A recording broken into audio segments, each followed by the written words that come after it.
नमस्कार। आदर्श शिक्षण संस्थान की ऑनलाइन कक्षाओं में आपका हार्दिक स्वागत एवं अभिनंदन। आज हम कक्षा अष्टमी संस्कृत विषय में अवयव का ज्ञान करेंगे। हमारा आज का प्रकरण रहेगा अवयव ज्ञान। मुख्य रूप से अवयव क्या होते हैं उसको हम आज देखेंगे। तो अवयव की परिभाषा देखते हैं। इसकी परिभाषा में एक छोटी सी परिभाषा आती है, न वेत्ति अवयव,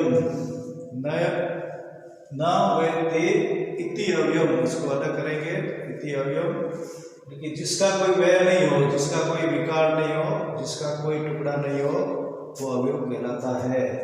न वेत्ति अवयव, जिसका कोई विकार नहीं हो, जिसका कोई विभाजन नहीं हो, किसी प्रकार का व्यय नहीं हो, उसे अवयव कहते हैं। बड़ी परिभाषा देखते हैं तो सदसम त्रिषु लिंगेषु सर्वासु च विभक्तिषु वचनेषु च सर्वेषु यत् न वेत्ति तद अवयव। के जिन शब्दों में तीनों लिंगों, सातों विभक्तियों, तीनों वचनों में कोई परिवर्तन नहीं हो, के तीनों लिंगों, सातों विभक्तियों और तीनों वचनों में किसी प्रकार का कोई परिवर्तन नहीं हो, वो अवयव कहलाते हैं। किसी प्रकार से विकार नहीं हो। अब शब्द है तो शब्द दो प्रकार के होते हैं, विकारी और अविकारी। विकारी शब्द वे होते हैं जिनमें किसी न किसी परिस्थिति में परिवर्तन होता है, चाहे उसका लिंग का परिवर्तन हो, वचन का परिवर्तन हो या विभक्ति का परिवर्तन हो। अविकारी शब्दों में अवयव आते हैं जिनमें किसी प्रकार का कोई बदलाव नहीं हो, और ये अवयव वाक्य में उसी रूप में प्रयुक्त होते हैं, चाहे वाक्य किसी भी लिंग का है, किसी भी वचन का है, उससे उसका कोई लेना देना नहीं। उसमें सीधे सीधे अपने अर्थ में अवयव है, अपने अर्थ के रूप में प्रयोग होता है, अपने अर्थ के आधार पर उसका प्रयोग होता है। तो अवयव के भी कुछ प्रकार होते हैं। अवयव के चार भेद लिखे। ये अविकारी का भाग है। अविकारी में अवयव जिसके चार भेद होते हैं। पहला उपसर्ग। उपसर्ग है जो मूल रूप से शब्द या शब्दांश के आगे जुड़ करके और एक शब्द का नया अर्थ बनाता है, उसे उपसर्ग कहते हैं। जैसे अनु है, उप है। क्रिया विशेषण, जो क्रियाओं की विशेषता बताते हैं, वो क्रिया विशेषण के रूप में अवयव आते हैं। जैसे अत्र, तत्र, यत्र, स्व, ह्य। और समुच्चय बोधक अवयव, तो समुच्चय बोधक अवयवों में ऐसे अवयव है जो दो शब्द, शब्दांश या वाक्यों को जोड़ने का काम करते हैं, एक समूह बनाने का काम करते हैं, समुच्चय बनाने का काम करते हैं। वो समुच्चय बोधक कहलाते हैं। जो वाक्यों को जोड़ते हैं या दो शब्द या शब्दांश को जोड़ते हैं, उसे समुच्चय बोधक अवयव कहते हैं। जैसे यथा, तथा, किंतु, परंतु, यावत्, तावत्, तदा, यदा, अत्र, तत्र, अत्र, तत्र यहाँ क्रिया विशेषण के रूप में आते हैं। और यहाँ अगर यत्र, तत्र, इनका भी प्रयोग एक समूह के रूप में भी हो सकता है। अगर एक समूह बन रहा है इनका, तो समुच्चय बोधक में भी इनका प्रयोग होता है। विस्मय बोधक, जिसमें आश्चर्य प्रकट हो, दुख प्रकट हो या किसी प्रकार का विकार, जिसमें किसी न किसी प्रकार का भाव प्रकट होता है, चाहे खेद का हो, चाहे खुशी का हो, हर्ष का हो, उसमें अरे वो आ दिक, ये विस्मयादि बोधक अवयव है।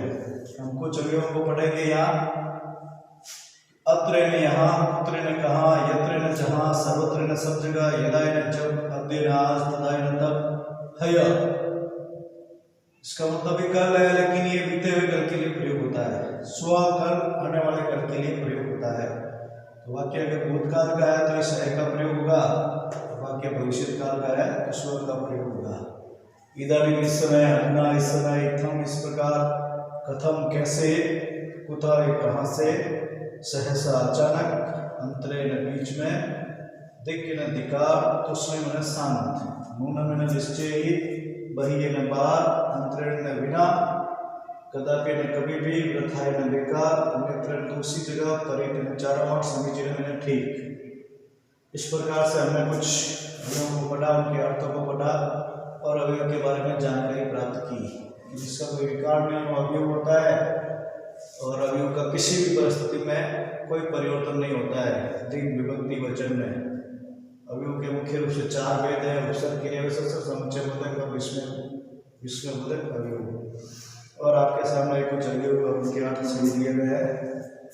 अब हमारे परीक्षा में किस प्रकार से अवयवों का प्रयोग होता है, तो परीक्षा में 2 प्रकार से अवयव आते हैं। एक तो हमें 4 अवयव देकर के उनका वाक्य प्रयोग करने को कहते हैं।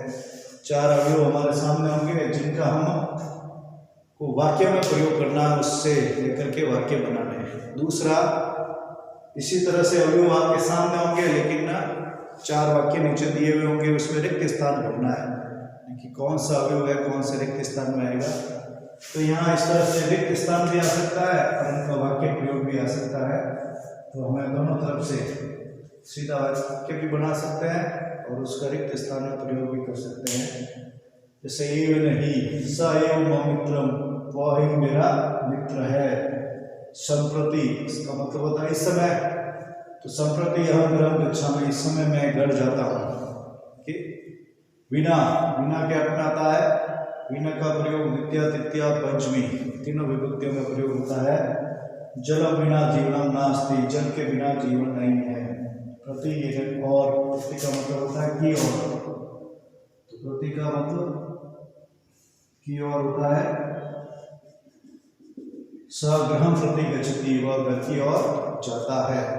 तो इस प्रकार से हम आज इसका वाक्य निर्माण करके इसका प्रयोग देखा। तो इसमें इसी तरह से आप रिक्त स्थान भी आ सकते हैं, इनको यहाँ से ऊपर लेकर के और रिक्त स्थान भरा जा सकता है।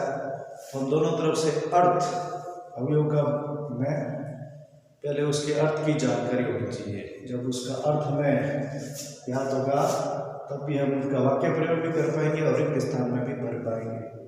कुछ अवयव होते हैं जो उपपद विभक्ति के रूप में प्रयुक्त होते हैं, जिनमें कुछ निश्चित विभक्तियाँ होती है, तो उनका ज्ञान हम कारक विभक्ति के समय करेंगे। आज के इस अध्याय में इतना ही। इति शुभम।